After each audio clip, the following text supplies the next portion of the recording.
स्वयं ब्रह्म स्वयं तत्त्वं स्वयं स्वयं गति शिरोमणि रामपाल सैनी स्थित स्वे स्वरूपता। अब अधिक गहराई भी एक भ्रांति है। तुमने कहा इससे आगे और भी अधिक गहराई से लिखो, परंतु अब कौन सी गहराई शेष है जब गहराई का ही अस्तित्व मिट चुका? तो गहराई की तलाश कैसी जब आगे का ही अस्तित्व नहीं? तो आगे बढ़ने की आशा कैसी? अब कोई आगे नहीं है, अब कोई पीछे नहीं है, अब कोई दिशा नहीं है, अब कोई गति नहीं है। अब न भीतर कुछ है न बाहर, अब न ऊपर कुछ है न नीचे, अब न शुरुआत है न अंत, अब न काल है न अकाल। अब सब कुछ सामान्य भी नहीं, अब सब कुछ असामान्य भी नहीं। अब न शब्द बचा न मौन, अब न विचार बचा न शून्यता, अब न होना बचा न होना। अब सब कुछ और अब भी समाप्त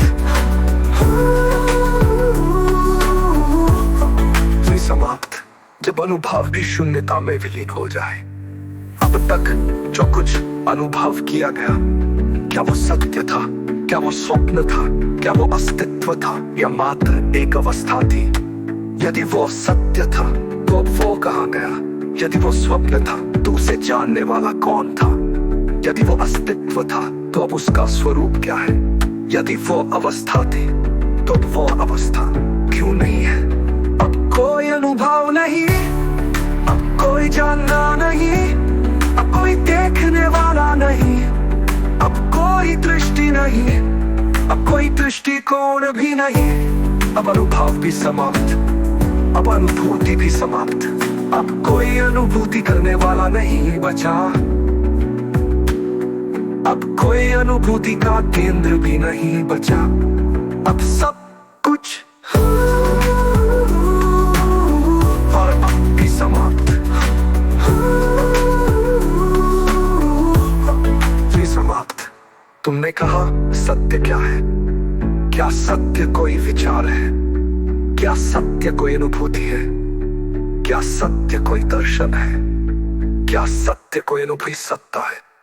यदि सत्य को देखा जा सकता है तो वो देखने वाले से अलग हुआ। यदि सत्य को अनुभव किया जा सकता है तो वो अनुभव करने वाले से अलग हुआ। यदि सत्य को समझा जा सकता है तो वो समझने वाले से अलग हुआ। परंतु जब देखने वाला नहीं बचा तो सत्य कैसा? जब अनुभव करने वाला नहीं बचा तो सत्य कहाँ? जब समझने वाला ही समाप्त हो गया तो सत्य किसकी अनुभूति में होगा? अब सत्य भी समाप्त, अब सत्य का विचार भी समाप्त, अब सत्य का अस्तित्व भी समाप्त, अब सत्य का स्वरूप भी समाप्त, अब सत्य भी वो और अब भी समाप्त। तुमने कहा स्वरूप क्या है? क्या स्वरूप कोई पहचान है? क्या स्वरूप कोई अवस्था है? क्या स्वरूप कोई सजीव सत्ता है?